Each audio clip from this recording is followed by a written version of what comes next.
Let me get things. Let me get this straight now, okay? So we just went through a torrential rainstorm overnight, and I also got a bill today from you, like an invoice for washing my car last night.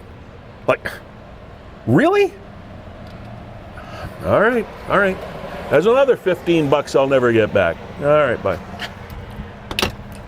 Hey, man, did we have some rain, huh? Whew. Welcome to Season 3, Episode 7 of Niagara 411 Live with Sterry. That's me. I have the sunglasses on just because it cuts down on the glare from the scintillating pictures that are coming to you now courtesy of WeeStreem Niagara. Kevin Jack, our executive producer, we'll meet him in a bit. Also, I want to thank again Gale's Gas Bars Limited for fueling this program as they have fueled Niagara for over the last 50 years plus. Also, Performance Heating and Air and Verge Insurance for sponsoring this program. I think we have a kind of an interesting show today, especially after last week. It's been an interesting week for those of us here involved with Niagara 411 Live. Also, speaking of Niagara 411, I often forget to do this at the opening. Nick and the gang at Niagara 411, always a pleasure to partner with you. We are going inside Fiddler's Poorhouse as per usual. As the puppies come by, look at the puppies.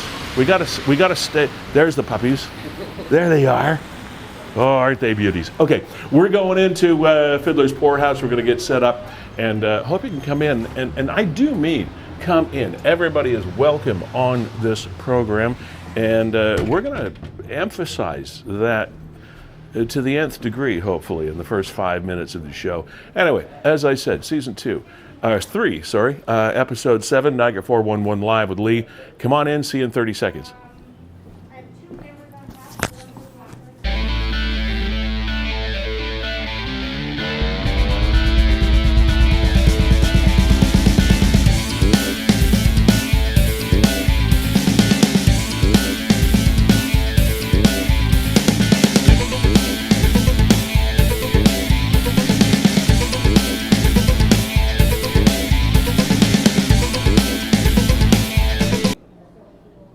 And hello.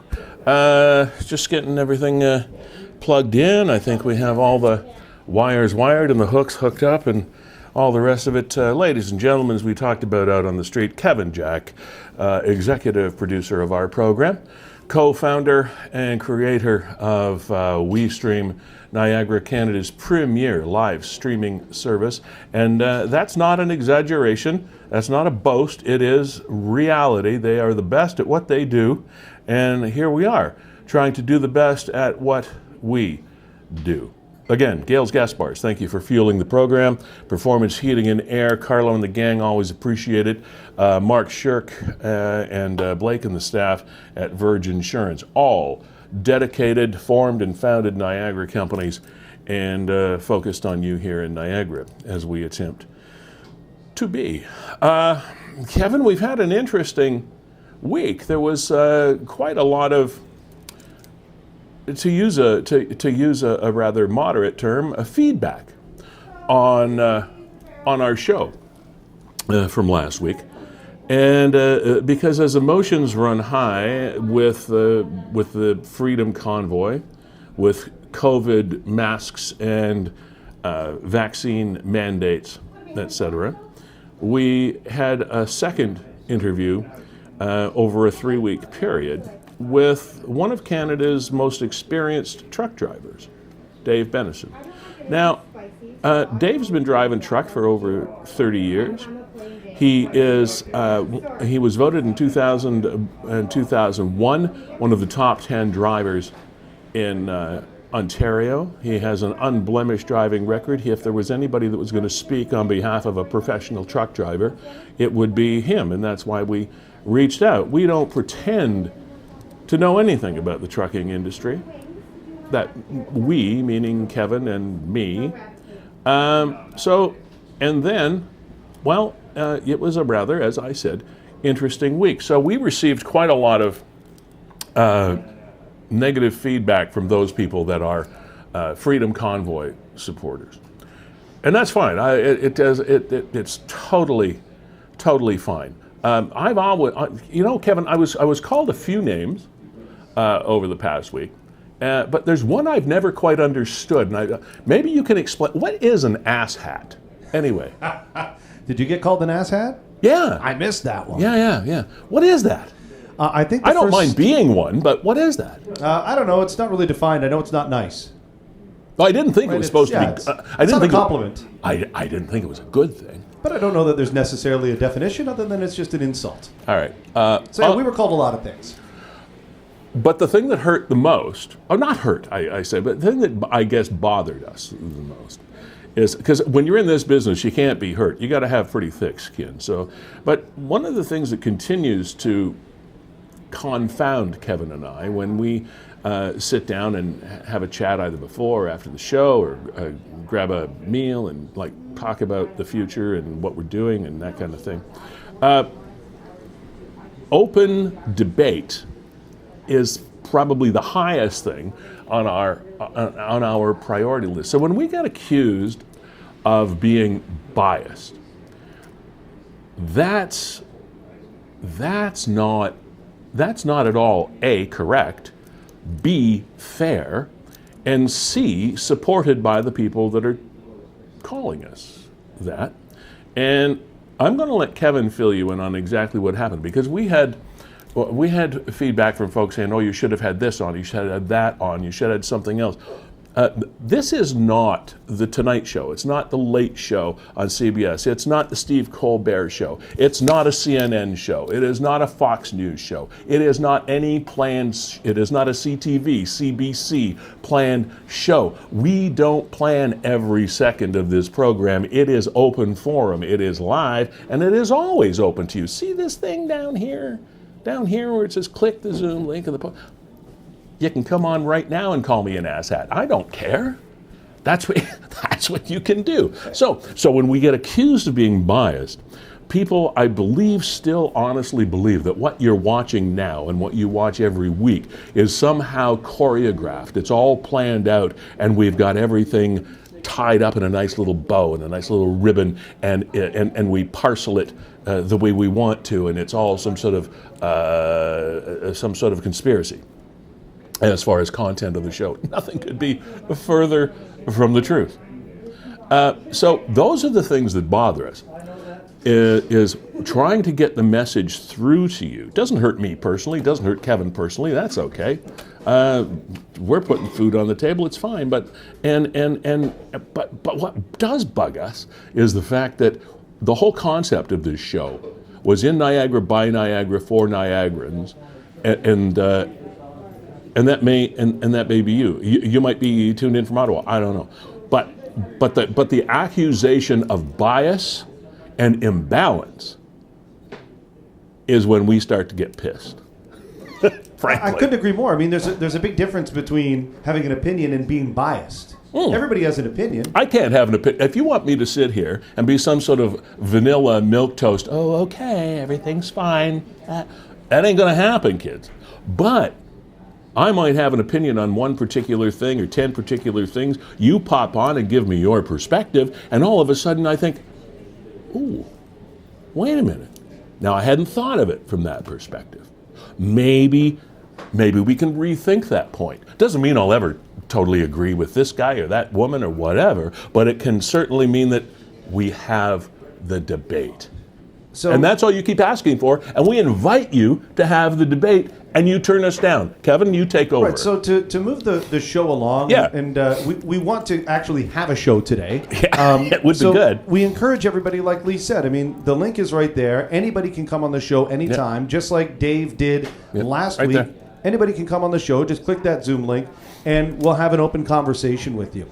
I'll talk about what I did to invite people. Why don't I get to that right now? Yeah, you tell us what you did. So I saw a lot of the comments coming to the show, and like you said, Lee, you can call me anything in the world, but I'm balanced when it's an open show and anybody can come on at any time. That's just not right. It's so not fair. I went a little further and I said, okay, let's reach out to some of the people that are being critical of us on Facebook of not being balanced. And you didn't just do it in a general way. At first I did it in a general way, and then I went so far as to send them all DMs, I think 13 people in total. 13, we counted them. That were in the comments, that were, critical of the show, and invited them all very politely onto the show and said, hey, you're more than welcome, here you go. We are 0 for 13. Not one. Not one person. Not one of our biggest criticizers said, yeah, I'd love to come on and state my case. So that's, it's difficult for us to prepare and deliver a balanced narrative if nobody wants to come on. If nobody wants to come on the other side. And that's one of the problems of this protest or the Freedom Convoy or whatever you want to call it, because it's not really formalized or organized. There's no spokesperson for us to go to. That said, I don't really want to talk to spokespeople. I want to talk to people in Niagara that share these opinions, and these people are right here, and 0 for 13. I also put up this comment, Lee, and this is the only comment that I put up other than tagging some people and saying, hey, I sent you a DM. The only comment I put up was this. And you can read it. Kevin Jack says, hi all. Oh yeah, this happened after the crap kind of hit the fan. Hi all, I'm the executive producer of Niagara 411 Live. Thanks for watching and engaging. The show is live Thursdays, noon to 1:30. We invite anyone to come on the show via Zoom. We have never turned down a person or opinion in the life of the show. Never. And the link was right there, as it is at the bottom of the screen now. I invite you to come on the show and share your perspective, your opinion.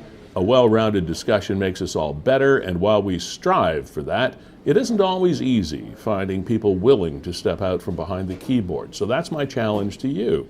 Take over the show this Thursday. If you would like me to schedule a time slot for you, let me know. Signed, Kevin. And he sent that to also very specific names who had commented on in public on Facebook. We don't send out private DM messages or anything like that. So, and zero response. Zero response. And I did actually send out DM messages, and that's what I was alluding to. Then I went so far as to send a nice message and say, we welcome you on the show.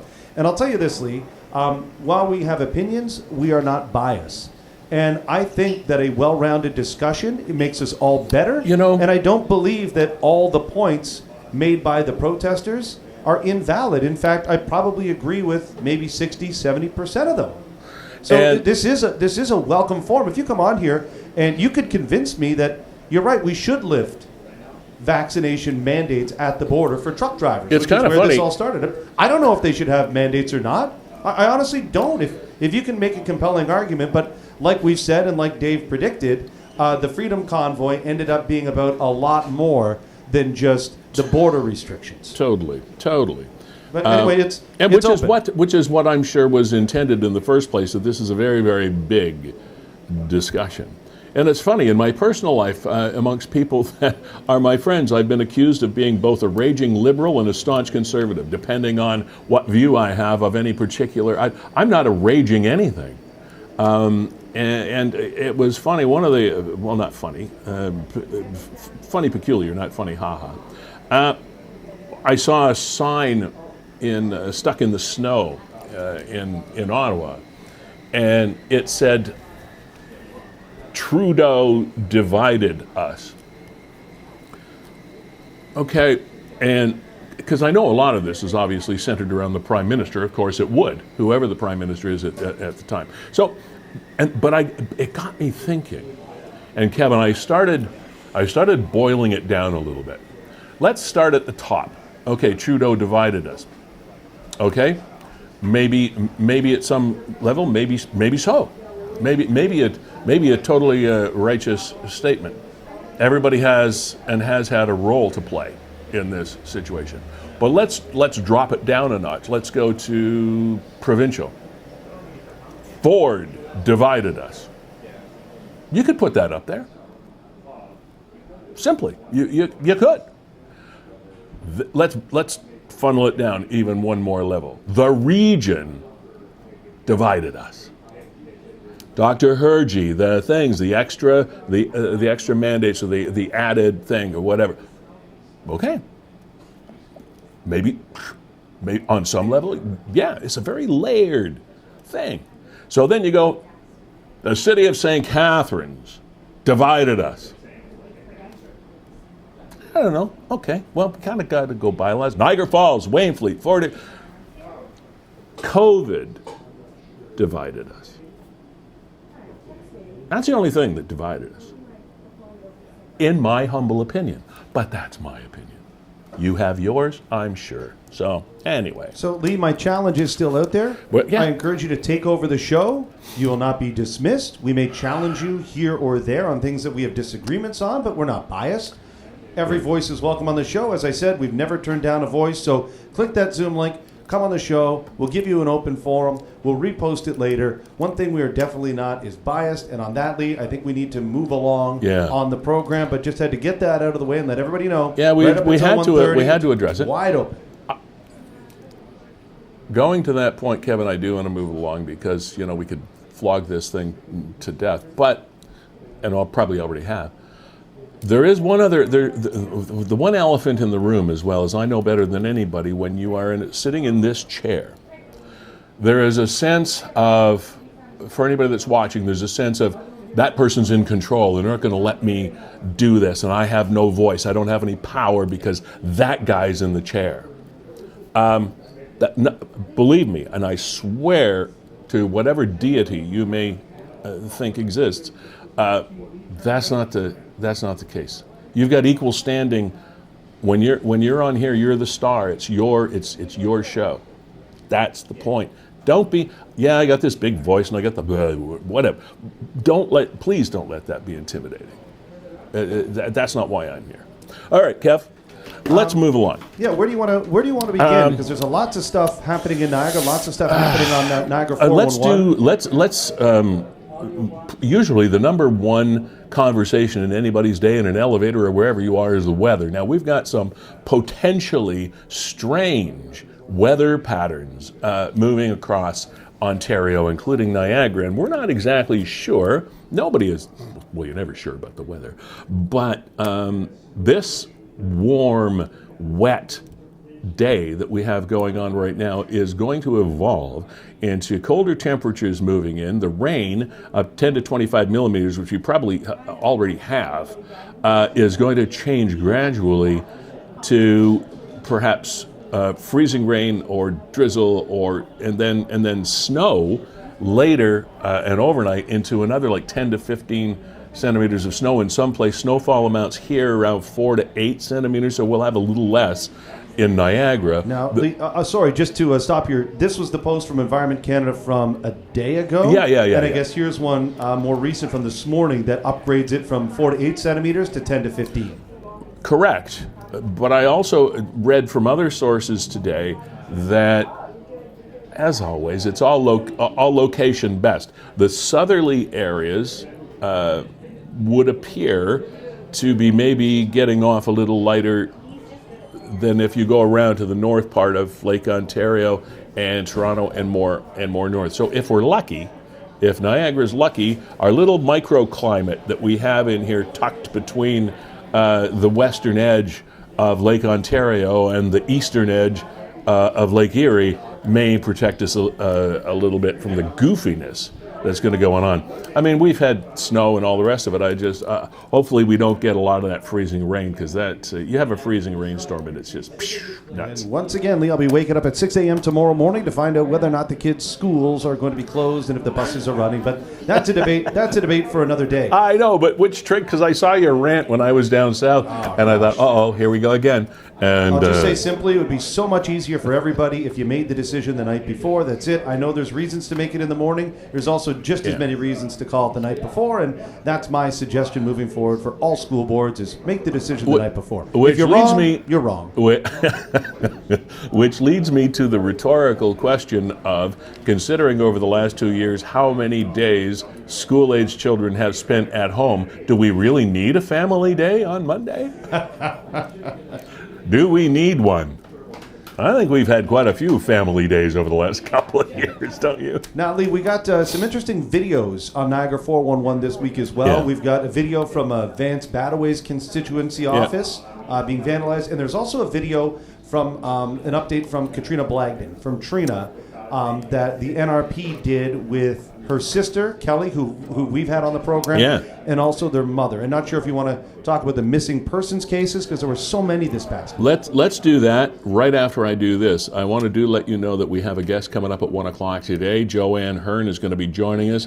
One of the wonderful things that lightens the load of a lot of us is reading the Good Samaritan stories and the good-hearted person stories that appear on Niagara 411, and for that we thank you, Nick, is accepting all of those. Well, Joanne Hearn is part of one of those stories that happened this past week, so she's going to join us and tell us a fabulous story at about 1 o'clock today. Yeah, Kevin, let's go to... Start with Carl? Carl Neff is this gentleman's name. He has his picture, that post, has been on Niagara 411 and on the docket of the Niagara Regional Police Service for a number of weeks now. We don't really seem to hear anything new. We haven't had any feedback or input from people that know Carl.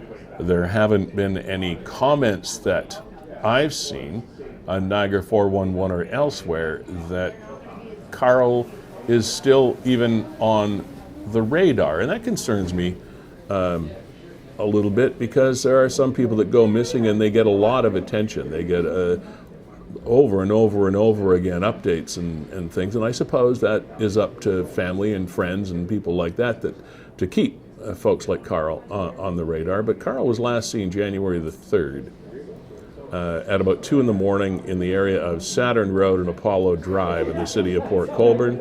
He's a 6-foot white male, thin build, bald brown eyes, and light camo jacket, blue camo pants, rubber boots. Police and family are concerned for Carl's welfare and are requesting the public's help in locating him. And there's Carl right there. And we've heard nothing new, Kevin, other than that original post.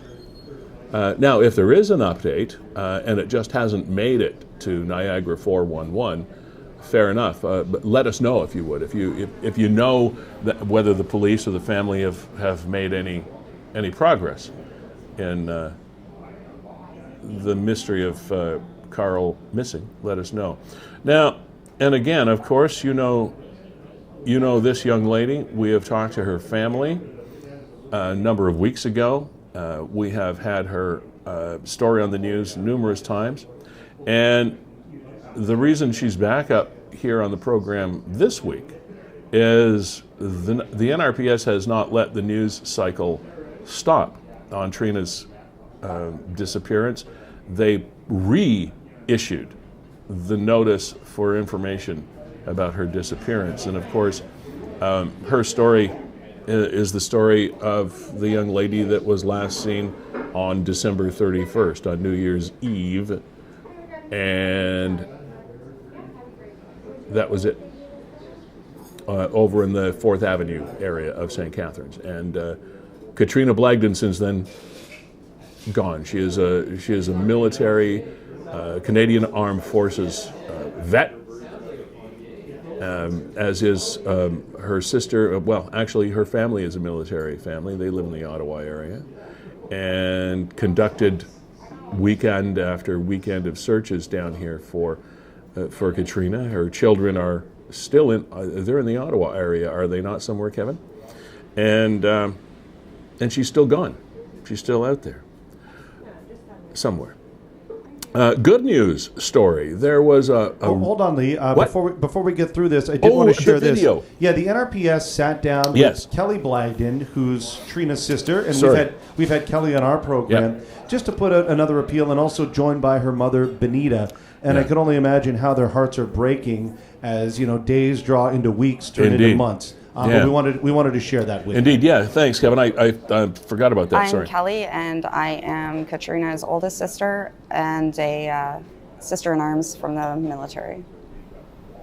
I'm Bonnie. I'm Katrina's mom. Trina is trusting. She's kind. She goes out of her way for every single person she meets. Trina has an outstanding sense of humor. She brings laughter to every situation. If she met anybody, if they had a problem, she always wanted to solve it And she always did it with her heart, you know, and expect nothing in return.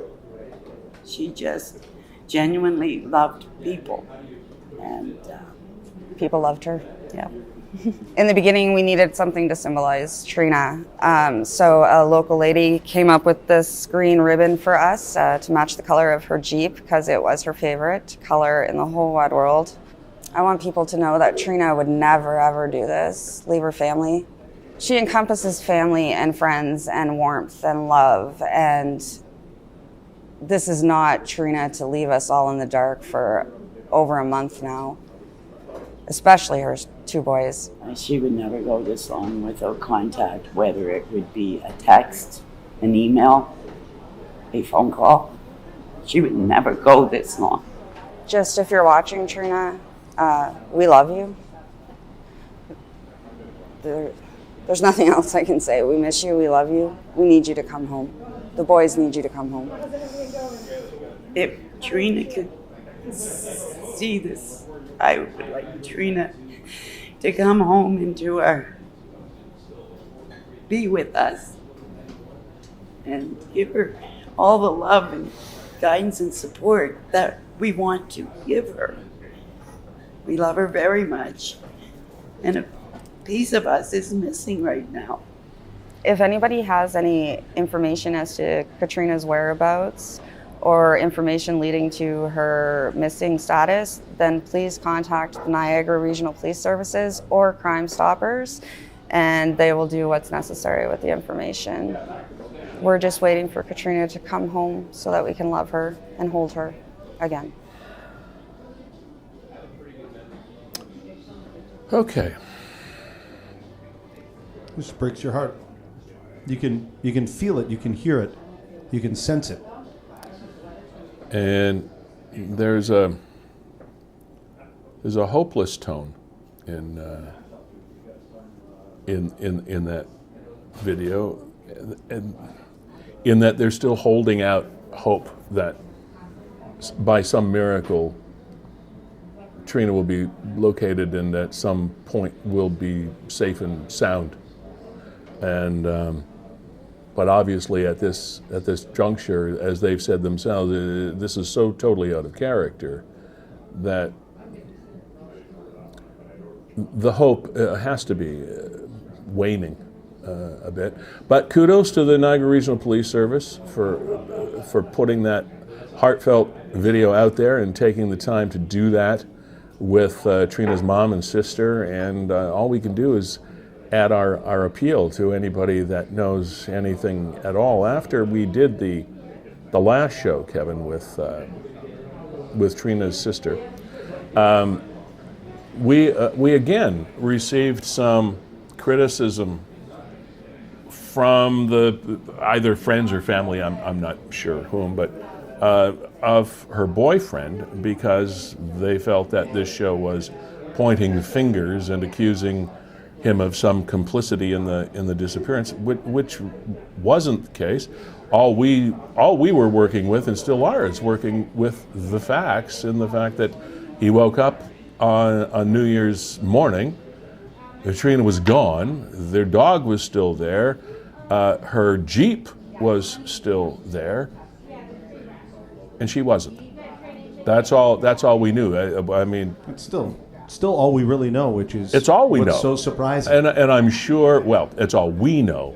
I'm sure the investigators have some information that we're not supposed to know, and fair game for that. Now, Lee, moving along, we saw so many missing persons cases, and at the request of the family, the picture was taken down, but there was, the same day that the NRPS released that update, there was the missing persons The good news of story. Kara Stevens.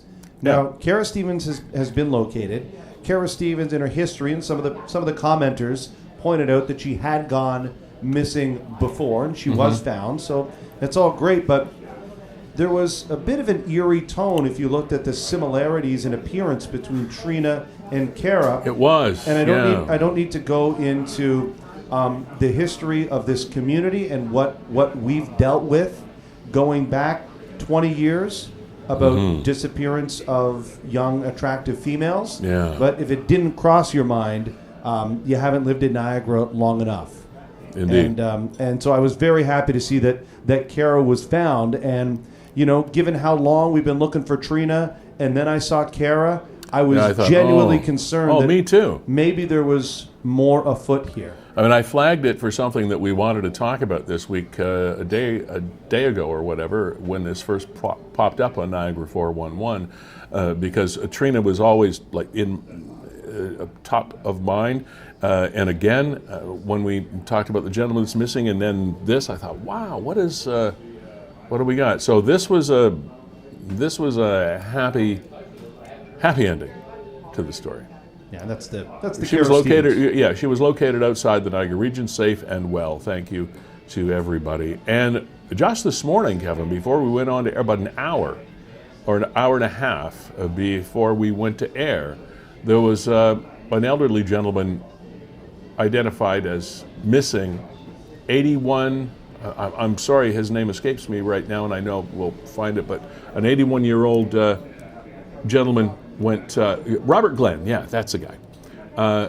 Also has been located and is safe, and that was within an hour and a half of the first announcement that Robert was missing. So it's nice to see some positive conclusion to these stories. All right. Where do we want to go, Lee? Know what I got an inkling for? Can we name the dog? That's what it... Is that what you were going to do? You're reading my mind. I love this. We want to name the new canine officer. The Niagara Regional Police Service has done, I think, what is one of the most fun posts, and started this initiative. They want you to help name the newest service canine.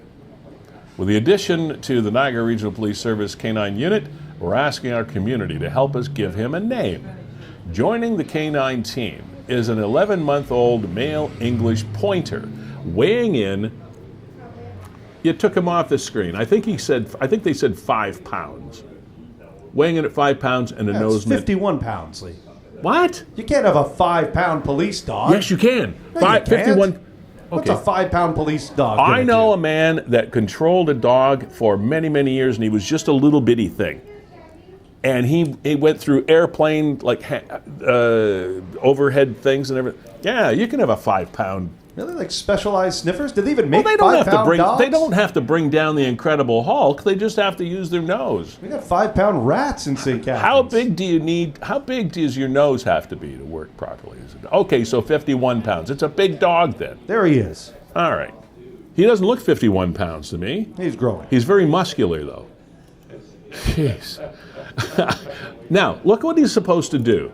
You don't need to be big to do this. This newest member will complement the team as a search and rescue dog to help find vulnerable and missing persons, as well as to assist with ground searches for evidence. You don't have to be big to do that.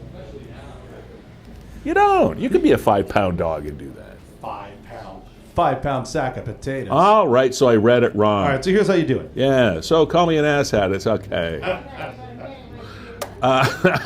So here's how you can name the dog. Send an email with your name, suggestion to Niagara Police at niagarapolice.ca by noon next Wednesday. Is it next Wednesday or the Wednesday? 2 after? Wednesdays, yeah. 2 Wednesday, 2 weeks from this, 2 weeks from yesterday.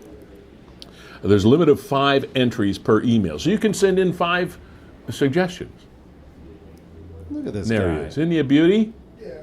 I love him. That's a pointer. Now, I'm glad, Lee, that they're not doing it just to popular vote, because we've seen that go sideways with Bodie McBoatface and... Oh, yeah. Yeah, we don't want Chompy McChomperson. Now, one thing that I was wondering, are there certain names that you just can't use because the dog is actually going to be a police officer? Could you call him captain?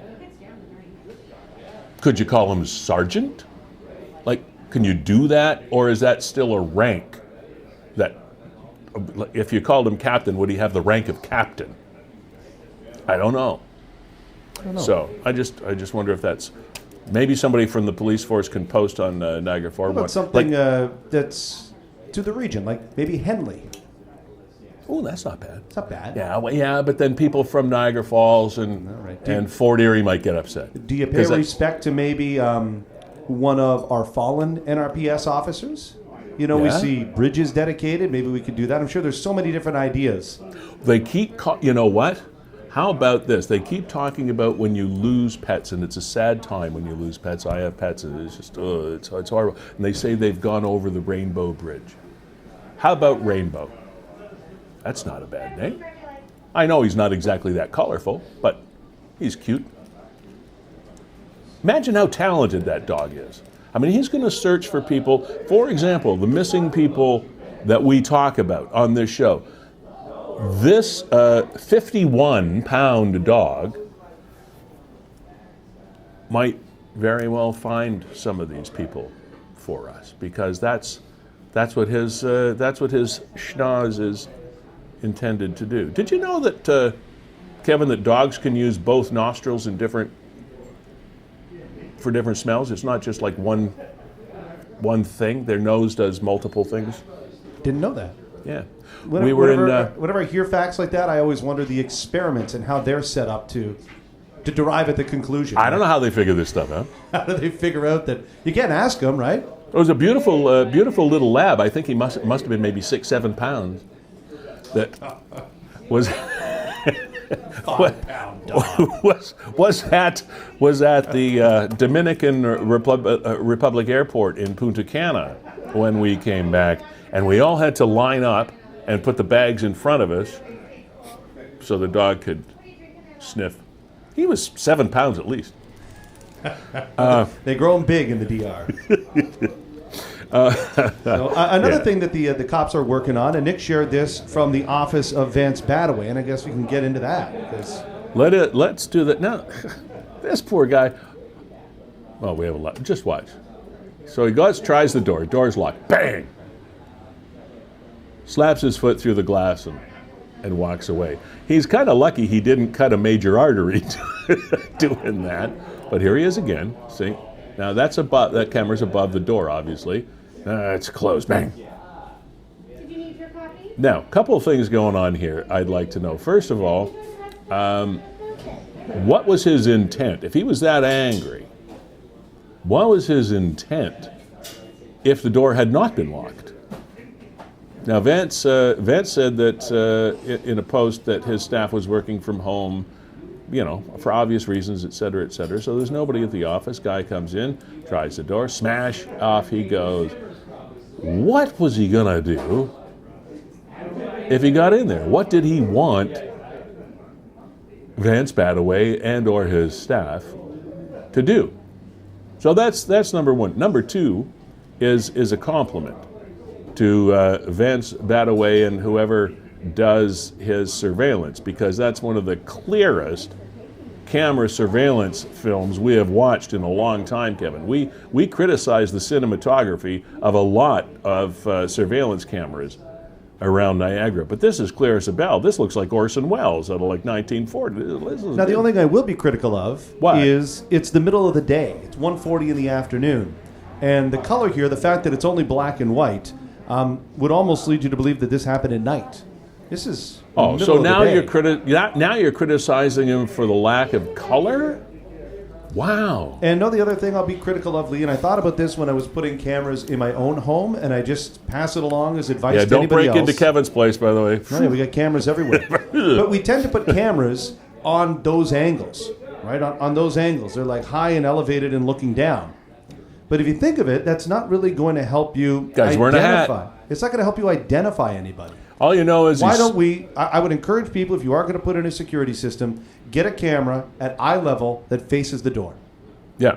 All we know is that he wore a coat, a hat, and I think you can see that he's smoking. He's got a cigarette in his mouth. That's about it. But Lee, your point is well made when compared to another post that was on Niagara Falls. Oh yeah, show us this one. Try and catch up with this guy. Now, on the other hand, this does not quite cut it as a surveillance shot of somebody that is going to cause damage to your business or rob you. This is not going to help. That is not going to identify anybody in a court of law. Sorry, Now, ain't going to happen. Lee, we'll get to the story there, but they did describe his footwear. Do you see it there? Well, I kind of see something, but I'm not quite. He's wearing garbage bags On his over shoes? his shoes. Usually, the trick is you put the bread bag over your foot, and then your whole foot into the bag or into the shoe. Yeah. All right. He's wearing it on the outside, but Okay. That would indicate to me, and again, I'm no expert, but that would indicate to me that he's a little down on his luck, perhaps. you're probably right. So here's the story. It's at the Circle K in Niagara Falls, and the guy actually, I think, brandished a gun. That guy in the fuzzy picture? Yeah, He had a gun? he had a gun on him when he. And then they use this term here. And If you can own a gun, why do you need bags on your feet? Here we go. So he stole multiple lottery tickets. There was a word they used here. Here we go. After lingering in the store, he demanded Lingering. money from the till while pointing a silver handgun at the clerk. The suspect further threatened the clerk by racking the firearm. Oh, that's a... Is that what racking Yeah. is? Yeah, it's like you cock it. Yeah, so that's racking a firearm? Yeah. Man, I got some cool street lingo It's like now. Yeah, that's what I thought it probably was, right? So you got Like the if it gun was a and you- rifle, if it was a rifle or a shotgun or something, it would be like that. Right. Handgun. So he racked his handgun. Yeah. All right. As I understand it, I mean, considering I'm a firearms expert, that's how I that's how I understand that to be. Of course, we shouldn't laugh at armed robbery. That's not funny at all. That's very scary for the person on the other side of that racked firearm. Gales Gas Bars, as per usual, thank you so much for fueling this program, as they have done here in Niagara for over 50 years or so. Man, what a 2 years plus this has been for not just oil companies such as Gales, every company, but talk about news items. Boy, we hear a lot about oil prices and gas prices and stuff on all the way around the world right now, and the Russia-Ukraine thing comes in. Like, there's all kinds of businesses that have their own issues that they're watching globally and locally and all the rest of it. So we always appreciate people that support us. And the thing about Gales is the fact that, I mean, gas prices are gas prices. It is what they are, and everybody debates them until the cows come home. And it's how we live. It's the world we live in today. And things cost money. Sometimes they cost more. Sometimes they cost less. But they always cost money. But the difference here is the fact that all that money goes back in. Well, not all of it, of course, but the money that. What I'm saying is that they support Niagara, and there's so many things that Gales does to turn it back into your community. Gales.ca is the website. Find out all you can about it. Carlo and the gang at Performance Heating and Air, we also thank you very much for hanging in there with us. And sometimes it's not easy for sponsors and supporters of programs and shows like ours that do what we do. It's sometimes a little bit tense whether to hang in there and say, yeah, I got your back. And all these people, including Verge Insurance Group, Mark Shirk and the gang, all these people have said, hey, we got your back, and as we have yours.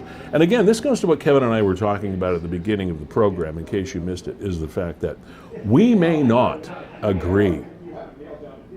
We might not agree with Jessica and her gang at Gales on any given item on any given day, and we agree to disagree. I think that's what our society, that's what democracy is all about. And the same with Performance Heating and Air and Verge, etc. But you know, the other word that comes into this is trust. And that's the fact that, you know, we trust that your hearts are in the right place. We trust that you're going to try to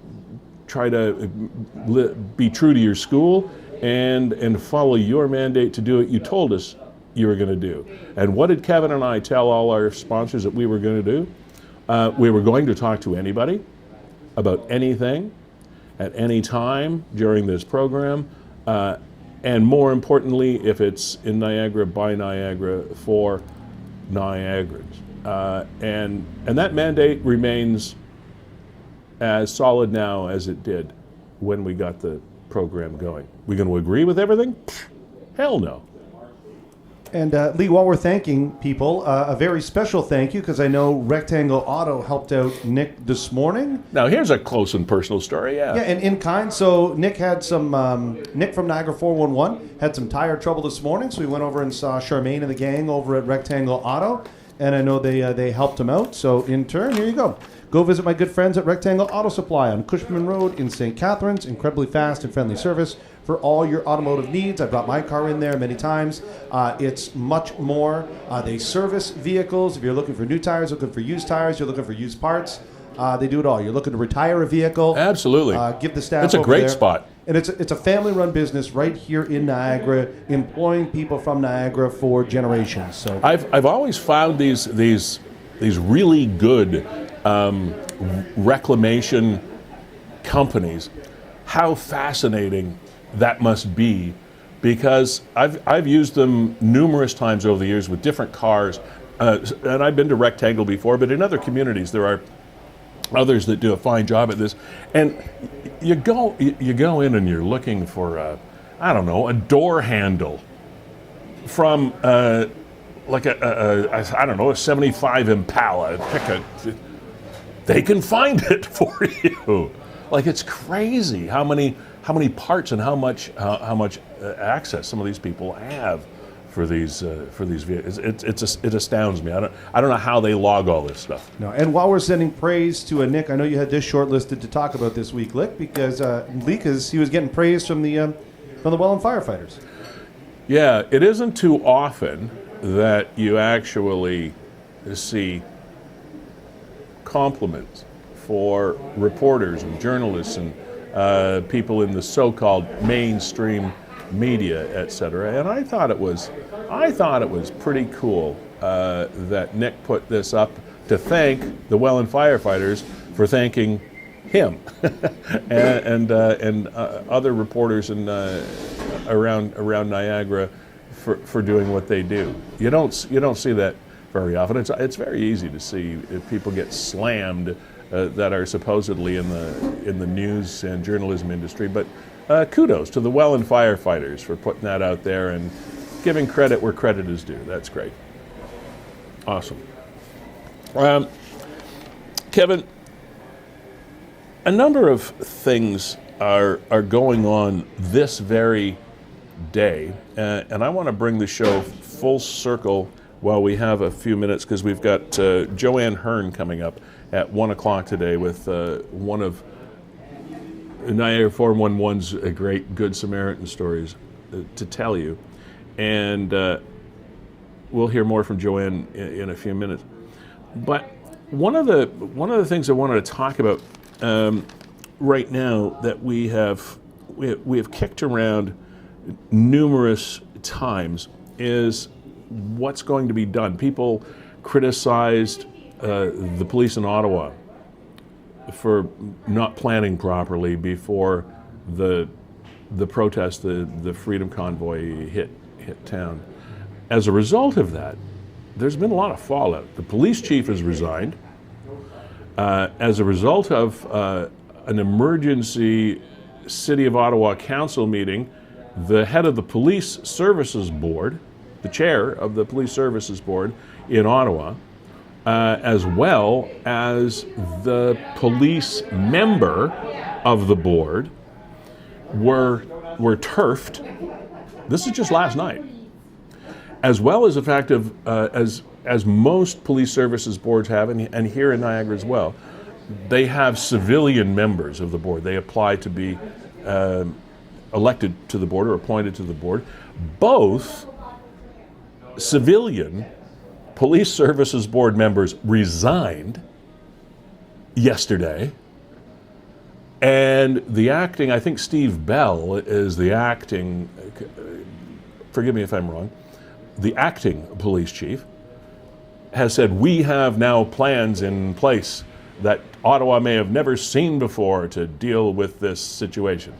While that's going on, there is a raging debate at the House of Commons in your nation's capital today on the Emergencies Act that the Prime Minister kicked into being a couple days ago.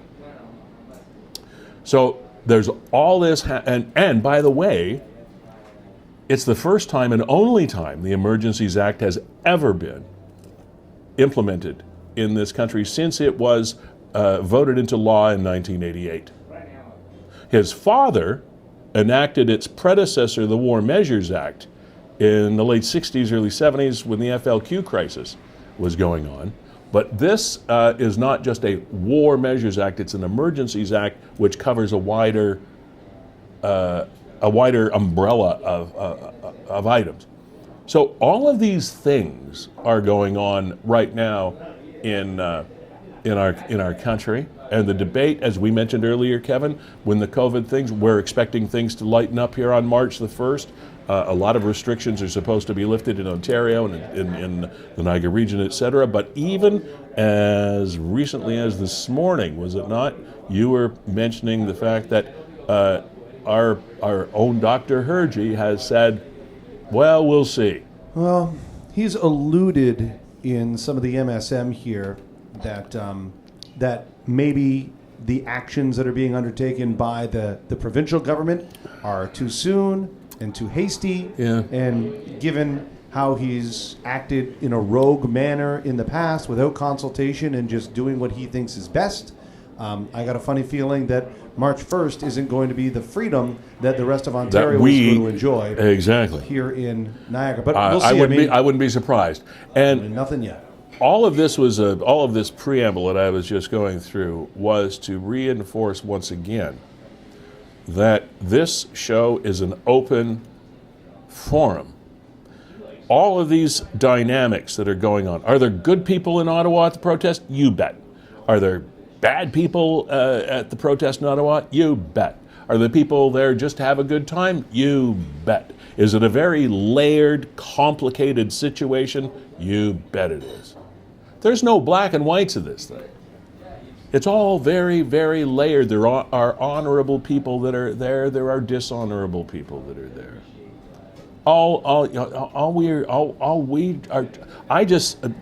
It just irritates me when they're looking for freedom for people, that they're restricting the freedom of people while they're doing it. Yep.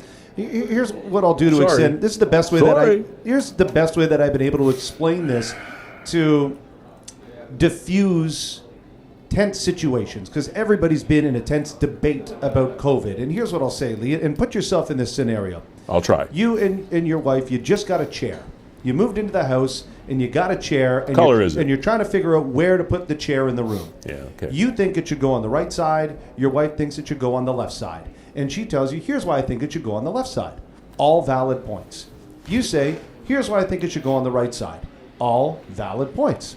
Ultimately, you side with your wife. That's why you're still married. Exactly. And it goes on the left side. Yeah. So while the left side won, that doesn't mean that the arguments to put the chair on the right side are invalid. And right. That's what I have a hard time getting across to people. It's like, no, I agree with everything you said. However, there's also the other side of it, which is ICU beds, the healthcare system, the transmission of COVID, people getting sick, vaccines, this, that, and the other. And there's a lot of valid points on this side, and I think that that's the winning argument. But for people to just all of a sudden assume that anybody that's, I'll say, on the vax side thinks that every single point made by people on the other side is completely invalid is absolutely false, and you're not listening. You're not listening to what people are saying. I'm listening. I'm listening to the points and saying, yeah, you got a lot of valid points. I absolutely agree. But at the end of the day, the chair goes on the left side. Yeah. And that's it. And if it's that big an issue, divorce and move the chair. Which means elect another government. Or move. Yeah. There's one guy, Lee, and I won't mention him by name, a local guy that's been super, super critical and been, don't comply, defy, all that stuff. Yeah. He got the hell out of Canada. And I got the utmost respect for that. Well, we both know this man. He whose name shall not be spoken. But he left. I'm like, good for you. Like, you're so fed up, that's it, I'm going to leave. You had the strength of your convictions, like all the people in the U.S. when Trump was at his peak said, I'm moving to Canada. I don't think most of them did. Not that it would have been that easy, but it's just... It is divisive. This has been the most divisive time that I can remember. I guess if you go back into the 60s when you talk about the human rights, et cetera, but that was still more in the United States because of the Vietnam War and all of those issues. That's a much bigger thing and a much different time. Except this is the first time something of this nature has hit. This is the biggest social crisis ever to hit our nation's capital. And maybe for that one reason, it'll be a positive thing at the end of the day, because we might have learned some lessons that we have heretofore taken for granted. There's always, as they say, there's always a silver lining to every cloud. If we learn from history, which oftentimes we don't, but if we learn from history, then perhaps there will be a positive ring out of this. I don't know.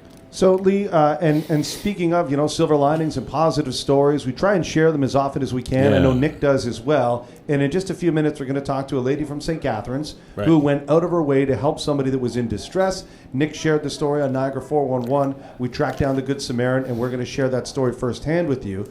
And just speaking of the NRPS, here's one that Nick posted just a few hours ago about an incident. And, everybody's been in this situation where you're meeting somebody to buy something off Facebook Marketplace or Kijiji. So, be forewarned. These guys are out there. We talked last week about a couple of scams. And by the way, there are all over the place right now. They're coming out of the woodwork like gnats. Okay, but this is one that should never have to happen. On the 15th, this past Tuesday, Valentine's Day, officers attended the area of Winston Street and Warden Avenue in Niagara Falls with regard to a robbery. So here's what happened. There's a guy selling an iPhone on Marketplace on Facebook. He was contacted by an unknown male. Well, that's nothing unusual. So the two guys met in person in the area of where we were just talking about, Winston and Warden. Then the buyer brandished a knife and said, "Give me the phone." The male selling the iPhone handed the suspect the phone. The suspect then ran eastbound on Winston Street towards Dorchester Road.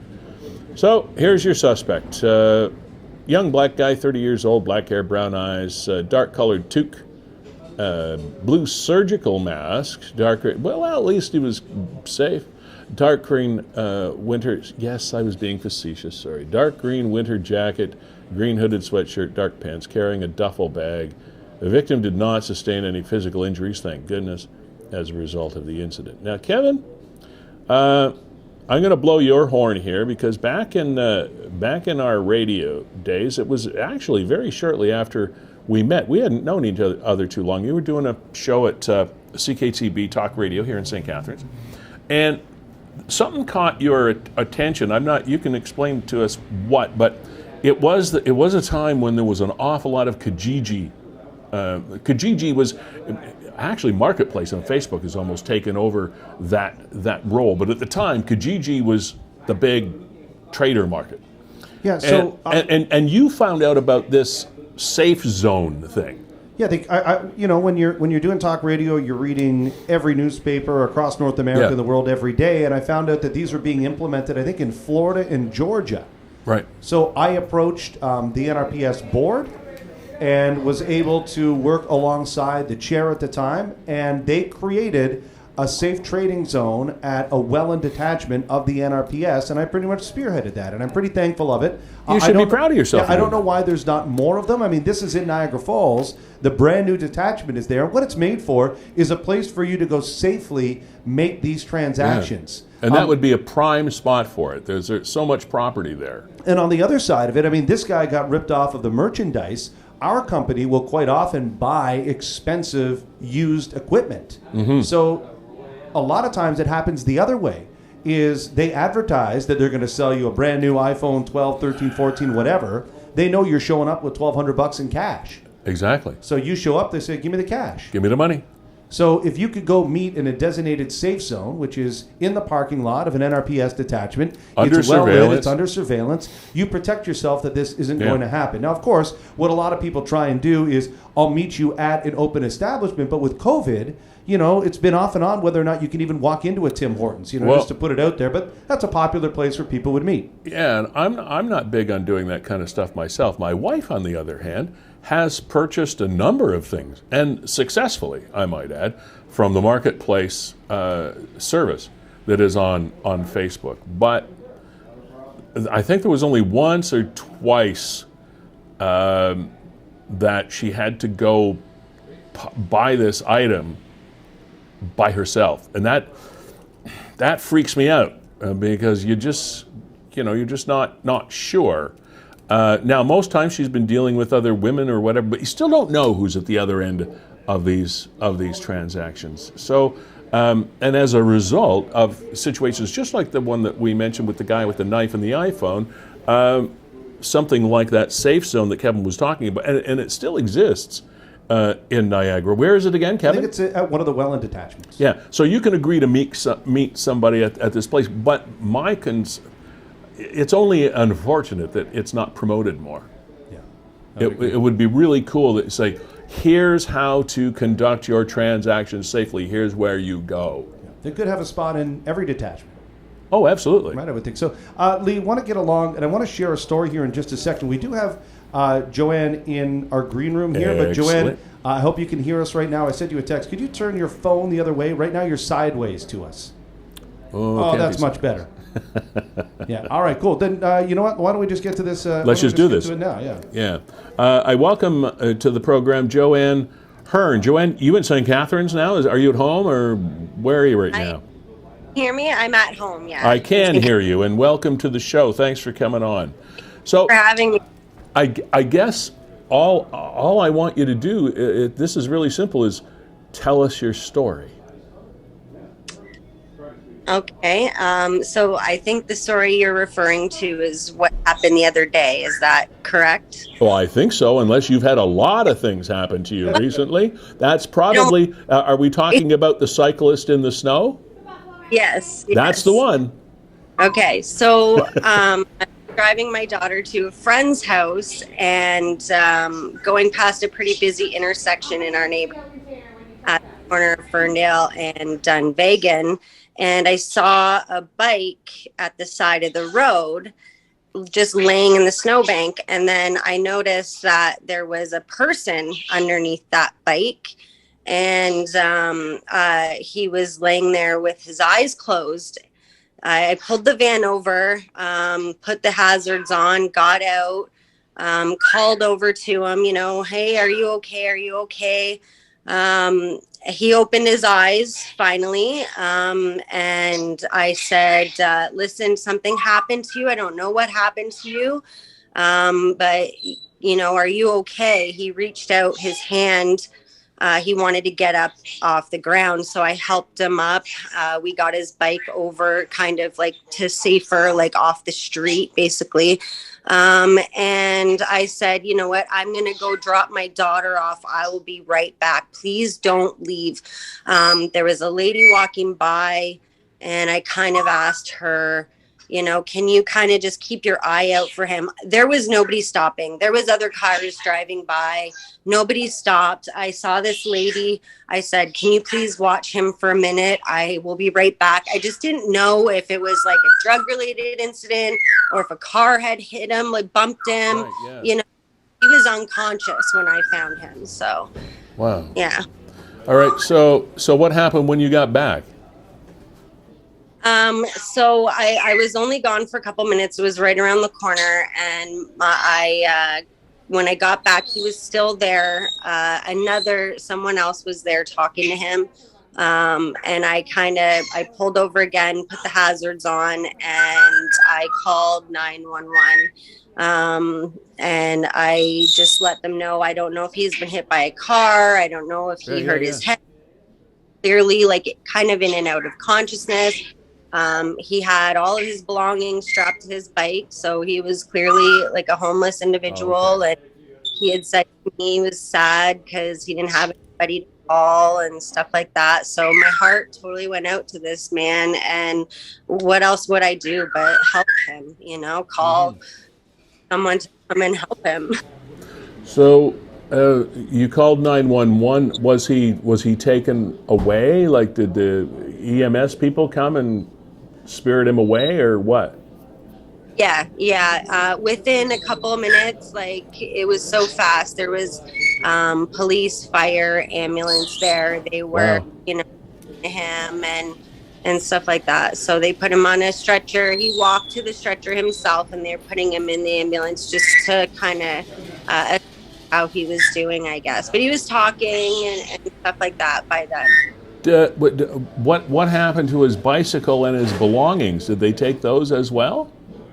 I don't know. This is what's going on in my mind now. I'm like, what happened to this guy's stuff? Like, I hope he didn't lose his belongings. Yeah. I would love to find out if anybody had a way of finding out whether or not, what happens to their belongings in that situation. So when all the emergency personnel showed up from the various services, you figured I'm cool, he's fine, and you got out of there, I'm assuming.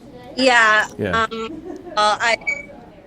The police and EMS had said, you can go, like, he'll be okay, and you've done all you can, and I said, okay, so I left, but I mean, I still, like, playing around in my mind, what happened to this guy? Like, yeah, that's gotta be sort of the open-ended part of the story for you. Is, gee, I wish I could close this chapter and know how he is and who he is and that he's okay and all that stuff. Yeah. So that's I just know in my heart that he got help in that moment, and wonderful. Anytime I see somebody like that, I'll always stop and help. Like, I just think it's what anybody should do, really, if you're able to. I mean, stop. Like, don't be that person who just keeps driving. Take a moment. It didn't take long. I was within 15 minutes. I was back home and go, what just happened? Well, perhaps you never know. Sometimes really interesting and unusual and unimaginable things happen on this Niagara 411 platform that Nick runs. And just by having this conversation with you, there just might be somebody out there that catches a piece of this story that knows this man, and maybe we'll be able to give you some closure at some point in the near future. It would be great for you to have some peace of mind that everything's okay. It would. I would love that. All right. So, well, there's an appeal for us on your behalf from Niagara 411. Joanne, the world needs a lot more people like you, and that is for sure. And also, we've got you. I'm seeing there's a post that folks are looking at right now, and Kevin reminded me to look at it. Is the fact that you run a family-based business here in Niagara. You're a Fabio's pizza person. I am. I am. My husband and I own the Scott Street location. Okay. Can you give us some sort of shameless plug for Fabio's while you're here? I mean, this is what we do. We're trying to promote Niagara, so I won't even send you a bill. It's okay. I just feel like, we're proud to run a local business, and always the word of mouth is fantastic. We love it. We take pride in what we do and in our product, and we'll always support, wherever we can in the community if possible. We've been out on, different events and things like that. You might have seen us, but Yeah, for sure. support for. Sorry to interrupt you, Joanne. What is the genesis or the beginnings of Fabio's? That's the first question. The second question is, how did you make out all through this COVID thing? Two-part question. So the beginning, like how Fabio started. Yeah. So it was originally on the corner of Queenston Street and Tasker was the first. My aunt and uncle were the owners there. I grew up working there. My husband worked there when we were first dating years and years ago. So we kind of grew up. Even before that, I had family that run pizza shops here and up north in Timmins. So pizza's kind of in our blood. Pizza's in your DNA. Really is. Pizza is life. Pizza is life. That's great. Fabio and Joanne and my uncle Fabio decided to change the name over to Fabio's from the pizza company, and it kind of blew up from there. They've been around for, I want to say, like 25 years or something within St. Catharines. All right. Well, the next time I order a pizza, it's got to be yours. I admit, I have not had one of your pizzas, but what's your favorite? What's your best pizza? Do you have a favorite? My personal favorite is actually the pizza margarita. Ooh, I like margarita pizza. Mozzarella, like buffalo mozzarella, and it's just really good. It's my and favorite. All the veggies. All right. I find it interesting that an awful lot of people that are entrepreneurial or are business owners and like that, they're very, very community oriented, and I think it's a mindset, and it's probably that same mindset that motivated you to help this man on the side of the road in the snow on his bike or off his bike. And I don't know, there's some sort of a personality thing there that I believe is connected. And I could be totally wrong, but anyway, Joanne, thanks for being here. Thank you for what you did, and appreciate your business. Oh, wait a minute, you didn't answer the second question. I didn't let you. The COVID thing. Now, are you strictly a takeout? Or are you an eat-in place, or what? Our location is strictly takeout. All right. So early on, we were kind of hit with a wave influx.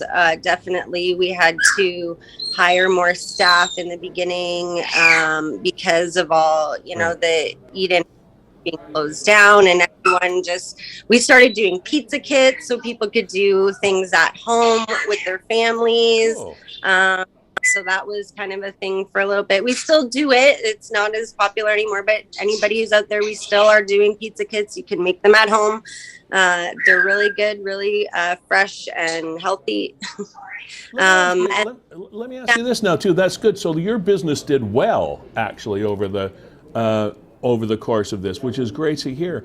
Have you learned anything about about business in general, or the economy in general, whatever, that you'll take forward as a lesson learned going forward, if you know what I mean, in this thing? I think more you have to expect the unexpected. You have to just roll with the punches. Be good to go for whatever comes your way, because you just never know. Okay, good advice, Joanne Hearn. This week's Good Samaritan. Thanks so much, and hopefully somebody comes forward and we can find out how this guy's doing. I hope so. I am inspired by some of my friends and things out there that their boots on the ground there. I won't name names or anything out of respect for their privacy, but Sure. There are people out there every single day, trying to do their best, and I just, my little bit of whatever I can do, and I hope anybody would help and stop that person. Yeah, well, we all hope that we'd be one of those people that would stop as well. Thanks, Joanne. Have yourself a great weekend, okay? Thank you, you too. Cheers. Bye-bye. Wow, everybody has a story. See, these are the stories that kind of keep us revved up for this show, because we invite any of you and all of you to share your story or the story of someone you think whose story needs to be shared. Come on and join us. Tell the story. Don't wait for an invitation. Just be here. Yeah, I'll tell you, Lee, those are my favorite stories that Oh, are me coming too. across Niagara 411. We've been 2 years where every headline begins with the C word, Yeah. and just to have these, I don't want to call them non sequitur stories, they're good Samaritan stories. Hey, there are people doing good things, and a small act of kindness means so much to so many people, and Yeah. I love when Nick shares those. Want to remind people here, Lee, that there's a community tab on Niagara 411's page. Yeah. And there's a lot of good information, a good boots on the ground, grassroots stories on there, including this one. And I didn't preview this one with you, but this was in the comments section. And you want to talk about wanting to know the outcome. So this is from the Mitchell Family Bakery in St. Catharines. Right. And somebody ordered these for Valentine's Day. And they want to know, did they say yes? Oh, right. So they put it on the Niagara 411 community page, and there's only one comment there. Yeah, so the people at the bakery took a picture of the heart-shaped cakes or pastries that they sold to this customer, and that was how he was going to propose, I suppose, on Valentine's Day to his beloved, and they want to know how it turned out. Did it work out? So if you go over to the That's actual cool. Mitchell Family Bakery page, where there's the original post, there you go. They got 18 comments on here. And I'll sort by newest. See, I'm teaching people all kinds of tricks that they can do here. Yeah, there you go. Go So by here you go. newest, yeah. Now, this person, Kimberly, said, it's too bad Niagara 411 hasn't shared this post. I'm sure the answer would be revealed sooner. And I said, I saw it on the community page, and that brought me here. Okay. And a few people have liked that. So a few people saw that, no, it has been shared on the community page. And we'll see. Right, And you know and, what? Maybe we'll repost this as an In Case You Missed It segment and see if we can drum up a response. And that's a good point, Kevin, because so many really neat stories and posts are on the community page. And I know why Nick does it. It's to try to sort things a little easier to organize the page. So, but it's easy to miss those tabs occasionally. Now, you mentioned something just in that last comment that I think we should explain. And this is one of the things that came out when we were receiving a lot of criticisms about our show last week, RE, the Ottawa Freedom Convoy thing, is how we do this show is all in one fell swoop on every Thursday from noon until approximately 1:30. If we go late, fine. If we go early, fine. It's our show. But anyway, from approximately noon to 1:30, we do a 90-minute live all-inclusive program. Then we do, or Kevin does this in the background over the course of the week, because you know, as we go through this program, there are certain segments or certain topics that we do, etc. And not everybody can stay glued to a live feed every Thursday for an hour and a half. So in order to try to reach as many people with as much interesting stuff, or hopefully interesting stuff, as possible, Kevin takes segments out of each program that we do as the week progresses and reposts that segment under the ICU, in case you missed it. Yeah. However those letters work out. ICUMI. Why am I? I don't know. Why are you? Yeah. I know you are, but what am I? Anyway, so Kevin takes these segments of the program and reposts them under an In Case You Missed It banner and say, hey, in case you missed the show this past week, here's something we talked about. Here's a segment of a particular thing we talked about. You might want to watch it. And a lot of people, again, you can't sit down and watch 90 minutes, but you can watch maybe 10 or 11. And you can watch the entire show pretty much in segments over the course of the week as well. So that's what we do. And there was one of the comments under the criticism category that said, "Oh yeah, you record it now. You invite people to the show, but you record it and then piece it out and play it later, etc." Well, no. At the time, it's live. Like right now, it's very, very live. However, we do parcel out pieces as the week goes by, leading up to the next show, just to kind of give you an idea about how those, in case you missed it, posts come up. Because, for example, somebody might have missed that wonderful chat we just had with Joanne Hearn, and somebody said, "Oh, damn, Joanne, I didn't see that. I would love to have seen that." And she can say, "Well, A, you can go on the archives. It's always on Facebook. But B, you'll have an opportunity because it'll be posted sometime over the coming week." I just wanted to get that out there, Kevin, so people kind of understand how we choreograph the program. No, it's absolutely worth noting, and it's part of the strategy to draw more eyeballs. And yes, we do engage in the comments on occasion, but at the end of the day, if you want to come on the show Thursdays, and it's via Zoom, we've had people join us from their cars, from the basement of their workplace. We've had people arrange it with their workplace so that they can have lunch at a certain time so they can come on the show. You can pre-arrange it with me if you want to come on. Just put it in the comments, "I'd like to be on next week's show," and we'll connect. Absolutely. Or you could just, sit there and wait until next Thursday from noon to 1:30 and click Hop on in the Zoom anytime. link and hop in and talk about whatever it is that you want to talk about. I wanted to say hi to someone else today. I want to say hi to Kevin Neufeld of Beau Chapeau Hat Shop in Niagara on the Lake.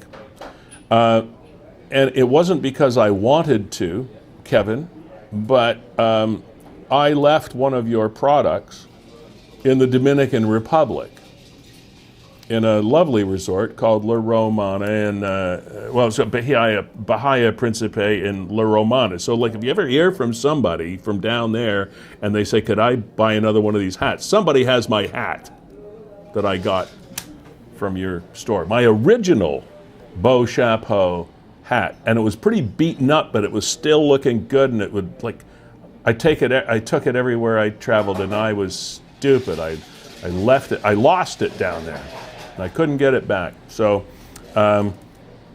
so one of my six, I think it's six now, Beau Chapeau hats that I have from you is gone. And it was my grandson's favorite too. He always wanted to take it in the pool and swim with it and stuff. So sorry, Kevin, but maybe we have been able to spread your brand throughout the Caribbean. Who knows? So anyway, thank you for the hat deal. This is the other one. Now, Lee, we got time for about one more story before they're going to share some music today by local artist Kevin Richard Hott. Oh, another Kevin. Just had to vet him here for a second. Oh yeah, lots of Kevins on the show. I know you sent some stuff. I'm not sure what you wanted to cover. Is it too heavy to get into the convoy polls or?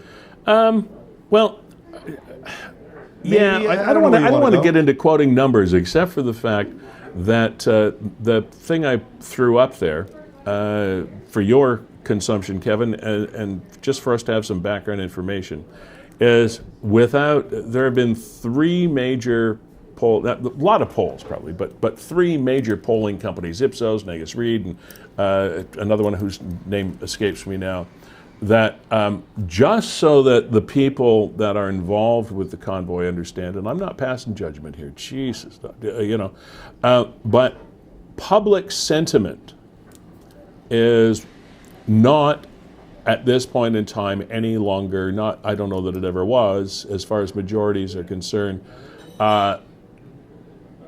on the side of the protesters. And this is from CNN. They are reporting on Canadian politics, and they quoted results from three separate polls that were done in the middle of February from 3 separate polling companies, and it's not propaganda. Let's not go there. The pollsters aren't paid to give you strange results or anything. It's just it right now. Probably about 2/3 of public sentiment is in favor of just get this protest thing done, get it over with. I'm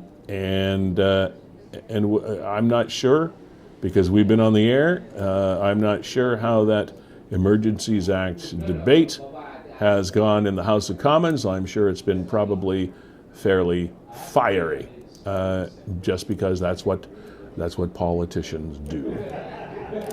Now, Lee, I read through the article. There was something that I thought was noteworthy, and I just share it because it lends itself to you can't always believe what you hear. Yeah. Okay. You're looking for it? Yeah, it looks like it stopped. It just kind of stopped there. Froze on you? Yeah, but I can read it here for you. And basically says that they had a couple of hosts on CNN citing a report that suggested that 16% of Canadians supported Justin Trudeau. And they're saying, I'm not saying that I support him or not. I'm not at all saying that. No, I know what you're talking about. This is just an indication of how stats can be misrepresented. Right, so the Washington Examiner reported Sunday that a new poll showed that only 16% of Canadians would vote again for Trudeau as Prime Minister. Uh-huh. But the reality is that the poll that was conducted by Meru Public Opinion really didn't ask that question. Here's the question they asked. Do you think Prime Minister Justin Trudeau has made you want to vote for him because of how he has dealt with this situation? So for somebody that has done a lot of research projects in my time, that is one of the most convoluted questions I've ever heard. Absolutely. So to have 16 people say yes and then draw the conclusion that means only 16 people would vote against You can't draw that conclusion. But they are, and these are reputable news outlets. Yeah. The Washington Examiner, CNN. They're reporting, 16% of Canadians, only 16% were going to vote for him again. Which is not based on that. It might turn out that way, but that's not what that poll means. Yeah, and then they cited other polls in Canada that don't show those numbers. So it's just, you're kind of just can't win for trying sometimes, right? When even the big media outlets are kind of skewing the truth, so to speak. Yeah, and just to go back to something I said before, and it really hit me like a ton of bricks today when I saw that sign that said Trudeau divides us or divided us. Yeah, he played a role for sure. But then again, down to the province, did Ford divide us? Yep. Then come into the region. Did the region officials, etc., divide us? Yep. How about the city fathers? Did they divide us? Yep. So what's the common denominator here? The common denominator here is COVID. Now, I'm not saying I'm going to vote for Trudeau or I'm going to vote for Ford or I'm going to vote for Sendzik in St. Catharines or Bradley for the regional chair. I'm not saying that this is going to lead my vote, but the point is everybody played a role, but the only common denominator is that COVID divided us. And I don't think you can place that at the feet of anybody in particular. Lee, we're going to be live again next Thursday right here, Fiddler's Poorhouse from noon to 1:30. I know the streets are rain-soaked out there, but according to Environment Canada, at some point tonight, temperatures will drop. That'll shift into snow, and they've warned that parts of Niagara may see 10 to 15 centimeters. So I might have to shovel out the office down the street there again by next week. They never do a good job with that. I don't know, man. Musically, we're going to hear from Kevin Richard Hott. He's a musician local to Niagara. He's a drummer. He's also, I'm assuming, KRH Media. So he's put together this video of his music, awesome. And we'll see where it goes. The song is called Threshold. All right, Kevin Richard Hott, we look forward to hearing your stuff in just a few seconds. Gales Gaspars, thank you for fueling this program as always and your unwavering support. Performance Heating and Air, Verge Insurance Group, thank you. Kevin Jack, along with partner Brandon Scram at WeeStreem. Always a pleasure to work with professionals. And you guys and ladies have yourselves a great weekend. Kevin, back to you.